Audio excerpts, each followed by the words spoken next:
Welcome to another edition of Life Outdoors. I am your host, Chris Reckling. Thank you for joining us here on our platform here on Wavy Plus. Today's edition is really exciting. It's, if you like the great outdoors and nature, we have a 30-minute show about transformation, about renewal, and about metamorphosis. We're talking today about the mighty monarch butterfly. If you know anything about the monarch butterfly, you know the amazing journey that it goes through from egg to chrysalis to butterfly to long distance journeys to Mexico and back. They're an amazing creature.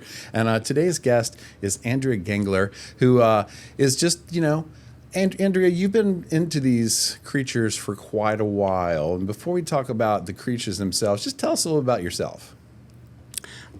I was a school teacher here in Virginia Beach for 100 years. And I lost one of my students who had never been to school before due to a seizure disorder. And she came to school and she was so elated to be there that she would greet every student that walked in the front doors. Then she came to class. She became very ill, and then, she moved to heaven. So we decided to build a garden for her. And that's how the Monarch Garden became. So you decided to build a garden in her name. What was her name as well? Tamara Lanning. Tamara. And so that garden is a butterfly garden. It is. And monarch butterflies are easy to bring in. And then you built the garden at Great Neck Middle. What did that do for the students and the memory of Tamara? I think it was huge because most of them knew her because she greeted them at the door every morning. And the pond is on the center courtyard. And every classroom around the entire courtyard had taken and colored pictures of monarchs, and they had them all up in all the windows. It was amazing how the whole school and the students and the teachers and the faculty just rallied behind the entire project. And what is it about the symbolism behind the monarch butterfly and the life lesson that these students received, not just from planting a garden, remembering Tamara, but also the journey of the monarch itself? I mean, there's a life lesson in that these students took away from that. Yes, the monarch butterfly is the only butterfly that migrates. They migrate along the same paths as the birds. So they come down the eastern seaboard all the way through, go across to Mexico, and they settle in Mexico, or down the Pacific Coast highway and settle in Mexico. And then eventually, that's not one generation that does it. They lay the eggs hatch, the new baby picks up the journey and continues it onward somehow through an act of nature. And it's to me, it's just amazing that creatures have this instinct. This instinct to travel thousands of miles to Mexico, to travel back a lot of times to the exact same place that they were born. It's like that inner GPS that we don't understand, but they do. But it's so much more than that. And as we're seeing pictures of the caterpillar going into chrysalis, but that transformation process is what's so fascinating to you and to these kids. So the lessons about transformation in middle school, which is part of that transformation time, what is it about the middle school age that you enjoyed? Because these kids are in transition. I love that period of time for children. They're coming up out of elementary school where they're, the fifth grader and ready to face the world. They come into sixth grade as a little newbie, and they kind of grow up in those middle years. So I really like meeting them, seeing them grow, because in my self-contained class, I had all three grades. So I got to watch them for 3 years. Yeah. And so I guess if we were to sort of relate that to the butterfly experience. They're in the caterpillar stage, I guess. I don't know, or Sure. chrysalis stage, or whatever. I mean, but once they get out of high school, maybe that's when they have their wings. Yeah. Right? It's sort of Sure. very similar in that. And when did you start really start at home? Because what you do is so simple that anyone can do it. When did you start, like, get your milkweed and boom, that's it? I mean, that's as simple as it is, right? That is as simple as That's it as is. simple as it and thank you is. for saying that. Yeah. I guess I started right after Tamara moved to heaven. So it was a natural flowing of, oh, I want to continue this. So it's been going on for quite a while. So I guess so. There have been hundreds, maybe thousands of that you've seen transform. I mean, it's an act that you are actively participating in their journey because they can do it on their own, but they need a little bit of help, right? How many have you seen fledge? Well, A lot. my first year, I released maybe 300. Wow. Okay. But it My has, numbers are low. it has diminished every year as the species is dying off because now they're remaining 10 to 20% of their original numbers. They're really, really, they're really struggling, and they're really, Judy, what's the word? We didn't say endangered. We said threatened. Yeah, Threatened. definitely They're threatened. threatened. Certainly threatened for lots of different reasons. But what I've seen is that the West Coast population is more threatened than the East Coast population, but it doesn't matter. They're still threatened.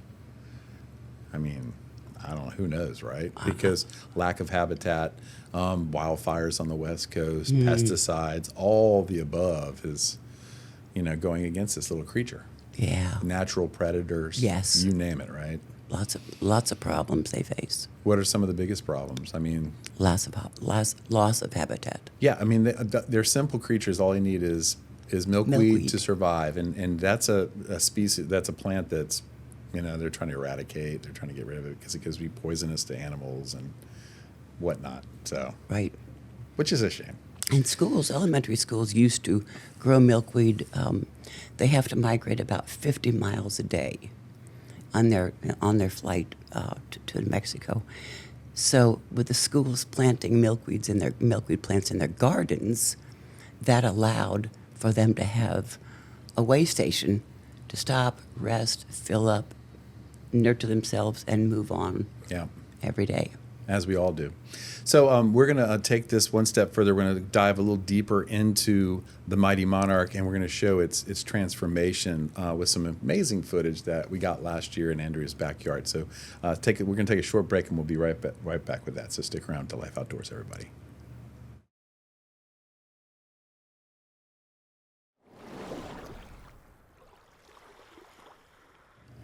And welcome back to Life Outdoors. I'm your host, Chris Reckling. Today we are talking about the mighty monarch butterfly.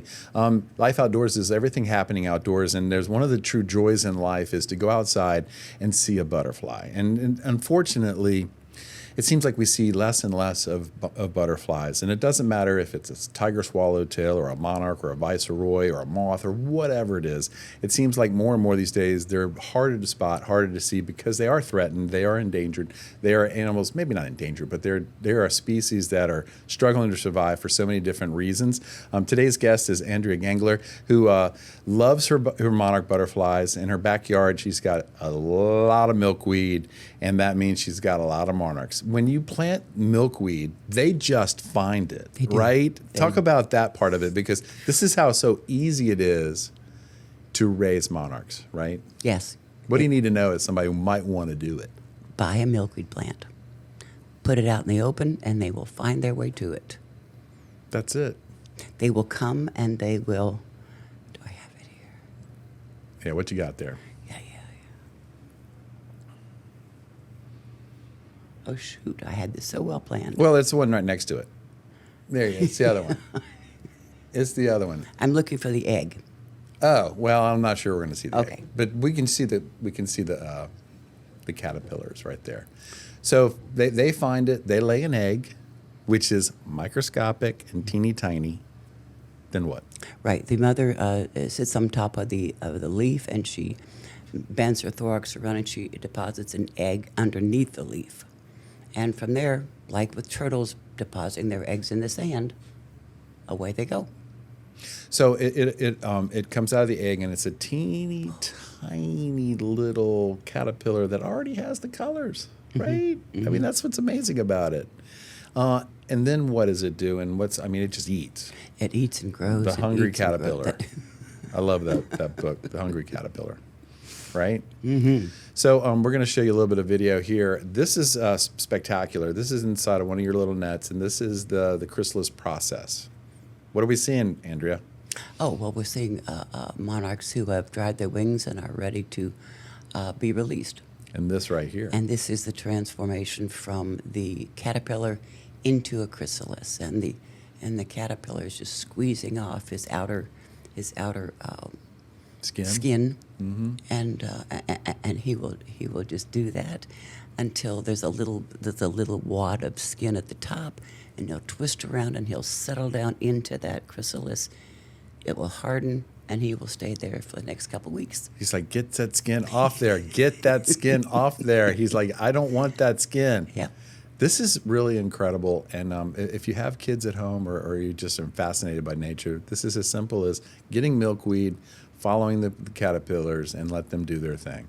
And help Boom, your off children it learn goes. from you that you care about their future. And so then it stays in the chrysalis for about how long before it emerges as a butterfly? Oh, I didn't know that was going to be a test. Well, see, that's just before it turns black. I'm going to... Right. What do you think, roughly? I didn't know I had this video coming. 3 weeks. Really? 3 weeks? Wow, that seems like a long time. Takes a while. Yeah, that sounds about right. Okay. Yeah, We'll 2 go or 3 with weeks that. or whatever. I mean, it doesn't Yeah, matter. yeah. But look, so that's just emerged. And she will squeeze out fluid from her thorax into the wings that will fill those wings up and take color. Mm-hmm. They're amazing. Yeah. So you've seen this done so many times. Are you ever not fascinated by it, Andrea? I'll just sit and watch it. Yeah. How's your crop this year? Crop is low. I think my first year I released about 300 monarchs. So far I have about 40, which is very disappointing because we're in the peak of the season, but I Yeah. think the dwindling numbers of the species is creating a shortage all along the way. Very difficult. Yeah, and we talked about some of the reasons why you might not be seeing as many, but that's why it's more important now than ever to, if you're a homeowner, and you can live in an apartment, you can live with, if you have a balcony, you can have milkweed and a little planter, and they'll come to you. Yes.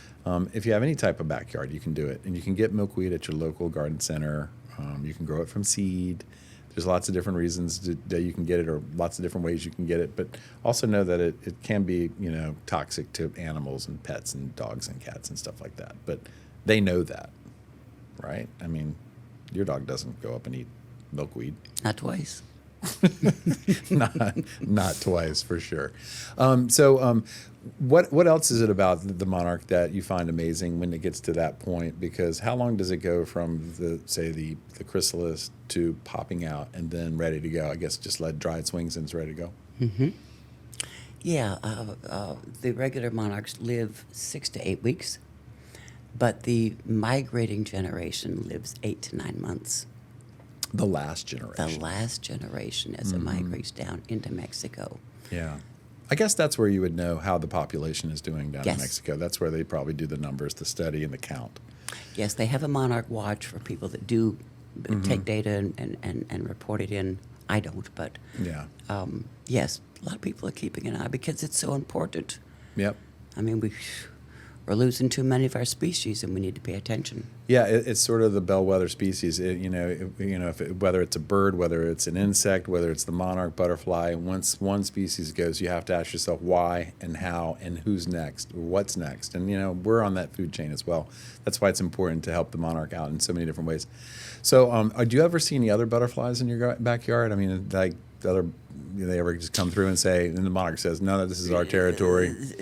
Because I primarily provide host plants for monarchs. Yep. I don't see a lot of activity. I mean, I'll see a viceroy flit Do through. you know the once in a difference between a viceroy? while. Oh yeah, Really? they're kind of a dirty orange. They're much smaller. They're not anywhere Really? near I know they're smaller. Yeah. Dirty orange? They're really noticeably? Oh yeah. To me, Huh. Well, yeah, if you're around them, you get to see them. I just know that they're orange. I'm like, wait a minute, is that a monarch or a viceroy? I don't know. Okay, so we're going to take a short break and we're going to talk more about monarch butterflies with Andrea Gangler, so stick around for that.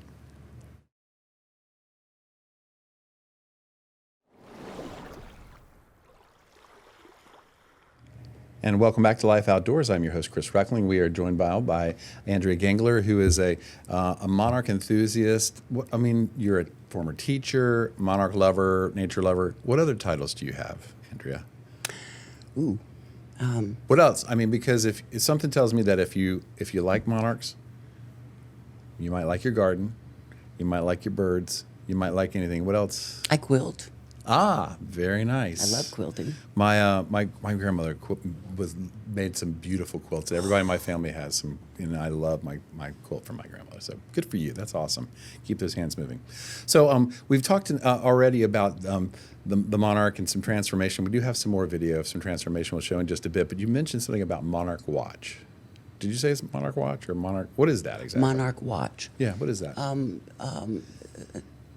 There are people who track and count monarchs to keep an eye on the disappearing species. And they report into a central location so people have an idea of what's happening to the numbers. And it's not good. It's not good. We are down to 10 to 20% of the count that we should have in this country, which is frightening. Yeah. It's like the canary in the coal mine. Yeah. And there's so many different reasons why the numbers are dwindling. You also mentioned the eastern flyway, which is between the monarchs and the birds, and also on the west coast as well. They like to winter in southern Cal. They don't have to go all the way to Mexico. Good for them, right? I mean, who knows? I don't know. Maybe they do. I think that they mostly Still? head into Mexico. Even from the west coast. Yes. I heard the climate's pretty nice there in southern Cal. Who knows? I don't know. How would you count a butterfly? I'm just curious. I mean, how do they know which one's different? I mean, do they hit and run? Once you see it, it's going to go somewhere else. Is it making its way south? I mean, you mentioned counting butterflies. How does that begin? It's beyond you. No clue. Okay. Not my job. But you count them in your backyard, and you mentioned how easy it is. And we'll go ahead and roll a little bit of footage again of some monarch action. I mean, the colors on it are striking. Right there, they go from so small to so big in such a quick time. And you mentioned that their lifespan is like 5, 6, 7 weeks. It's not that long. Right. So they have a lot to do in a little bit of time. Right. So look, you can see the tiny little one right there, which is pretty spectacular. I mean, they get much smaller than that. Yeah. They come out very small. What I do is I take I didn't bring it in. I take a cable hook, those rubber things, plastic things you wrap around the cables. Mm-hmm. I take that. Zip tie. Thank you. Yep. Thank you. And I put a zip tie just below the leaf that has an egg on it. So I check it twice a day. As the egg hatched, comes right into protective custody. So I don't have to look at every leaf every day. I do check most of the leaves, especially if I see a monarch in the yard, but every day I do check the zip tie leaves that are marked. And look, there's a release. And that's its first flight. Yes. Which is a little questionable, a little wobbly, and then it kind of goes, "Meh, I'm going to take a little bit of a break. And then I'm going to regroup, and I'm going to go on my way." Look at the colors. And they are more spectacular when they first come out, right?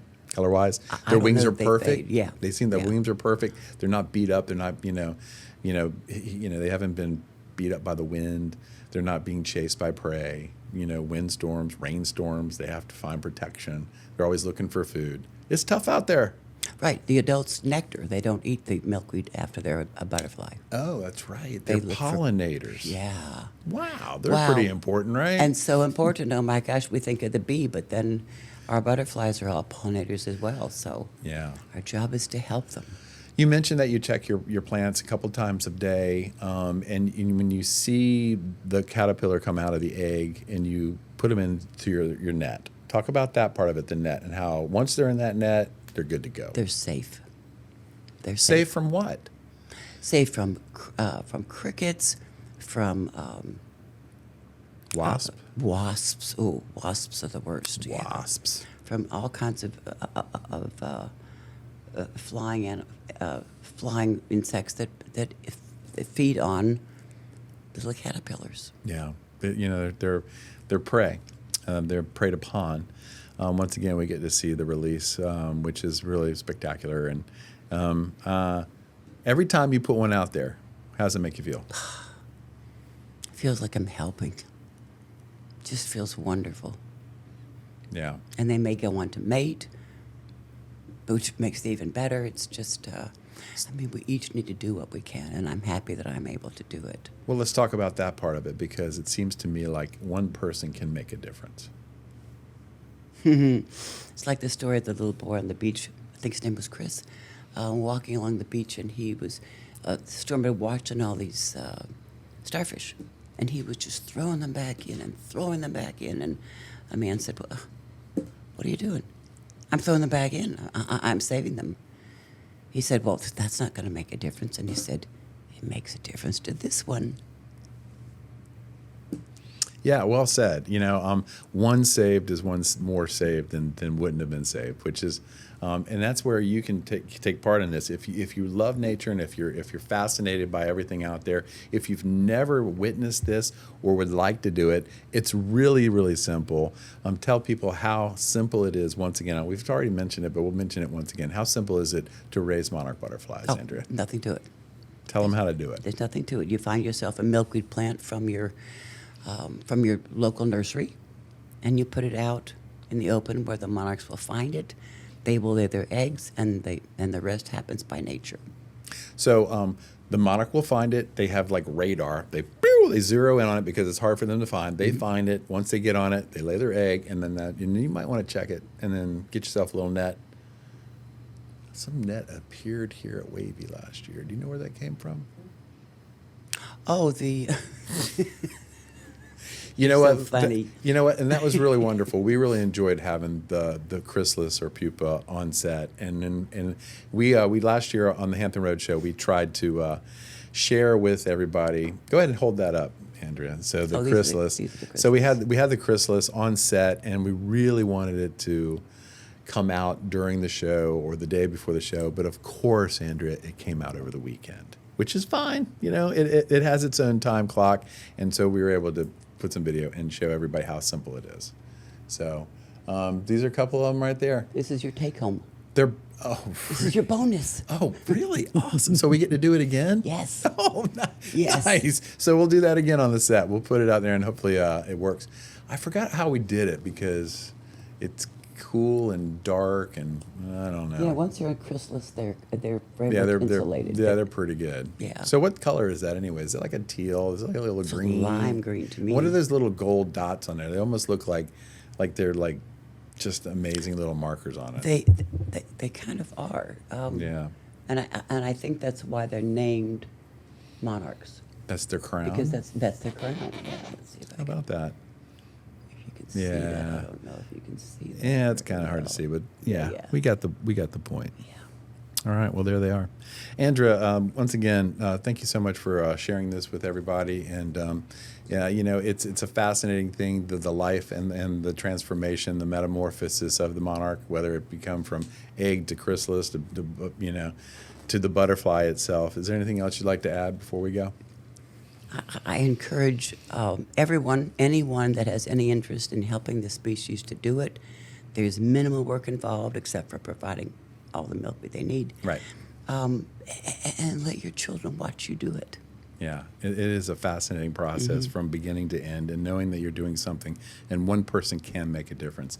So once again, that is this edition of Life Outdoors. Andrea, thank you so much for joining us here on Life Outdoors.